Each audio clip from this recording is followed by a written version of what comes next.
Imagine two people. Both earn the same salary, let's say $60,000 a year. The first person drives a brand new car. They wear designer clothes. They eat at nice restaurants every weekend. Their apartment looks like something out of an Instagram post. To anyone looking in from the outside, this person looks successful. They look rich. The second person drives a used car from 5 years ago. They cook most of their meals at home. Their wardrobe is simple, nothing flashy, nothing that screams money. To anyone looking in from the outside, this person looks ordinary. Now here's the question that should bother you. 10 years later, which of these two people is actually wealthy? And here's the uncomfortable answer. Almost always, it's the second person, the one who looked the least rich. And understanding why that happens might be one of the most important things you ever learn about money. We live in a world that has completely confused the appearance of wealth with actual wealth. Think about it. From the time we're young, we absorb messages about what success is supposed to look like. Nice car, designer watch, big house, expensive vacations. We see it on social media, we see it in movies, we see it in the way people talk about each other. "Oh, he's doing really well for himself," they say, while nodding at someone's new SUV in the driveway. And somewhere along the way, we started believing that looking rich was the goal, that the symbols of wealth were the same thing as wealth itself.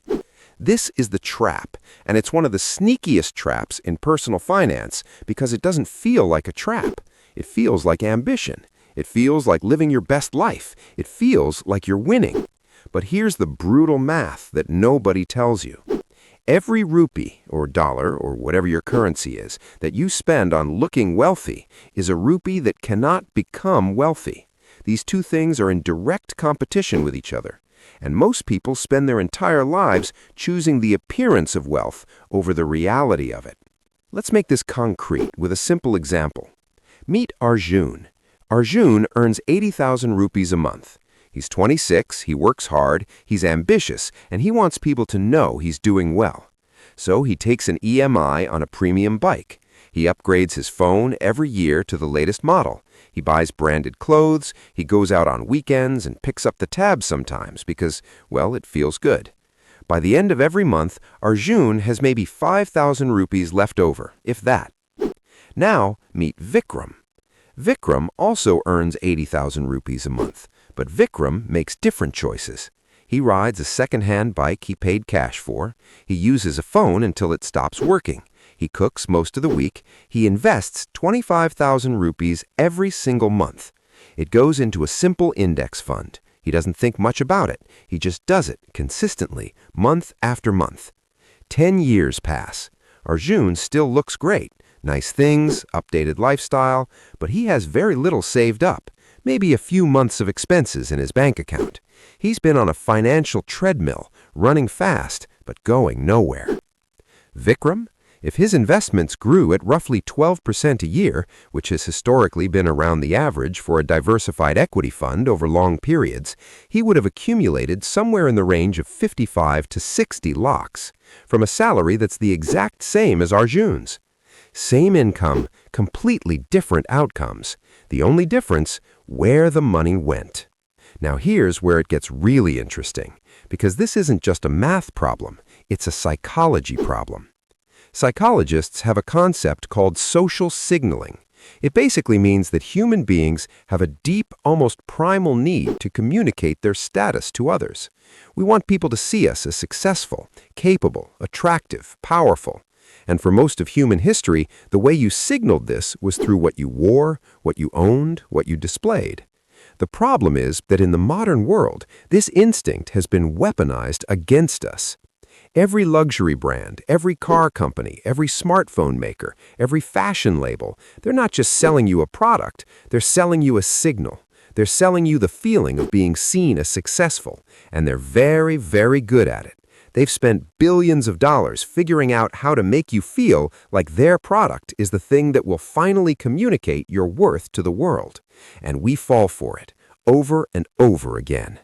But the irony that almost nobody talks about, the people who are actually wealthy, they're often the least interested in looking wealthy. There's a reason why the most famous study on millionaires, and we're talking about people with actual net worth, not people with big incomes, found that the majority of them drove ordinary cars, lived in modest neighborhoods, and avoided flashy spending.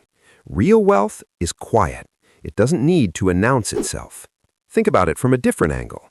When you see someone in an expensive car, what do you actually know about them? You know they have an expensive car. That's it. They might be in debt up to their eyeballs to afford it. In fact, statistically, that's more likely than not. The car is a signal, but it might be signaling the exact opposite of what they want it to. There's a phrase that captures this perfectly. We buy things we don't need with money we don't have to impress people we don't even like. And the saddest part, most of the time, people aren't even paying attention. Everyone's too busy worrying about their own image to notice yours. Here's where it gets even more layered. The trap of looking rich doesn't just drain your savings, it changes your identity. Once you build a lifestyle around looking successful, it becomes very hard to scale back. Your social circle expects it, your own ego expects it. Every month, the pressure to maintain the image is there. You can't just stop buying branded things because your friends will notice. You can't switch to a smaller apartment because of what people might think. Economists call this lifestyle creep, the tendency for spending to rise alongside income. But there's a version of lifestyle creep that's even more dangerous, and it's when spending rises ahead of income, when you're financing a lifestyle you haven't earned yet because you want to look like you've arrived before you actually have. And here's the cruel twist. The stress that comes with maintaining this image, the EMIs, the credit card balances, the constant anxiety of keeping up, that stress actually makes it harder to think clearly about money. It keeps you reactive. You're always managing the present, never building the future.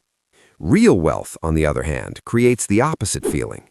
Every month you invest, every month your net worth quietly grows. There's a kind of calm confidence that builds, not because you're showing off, but because you know.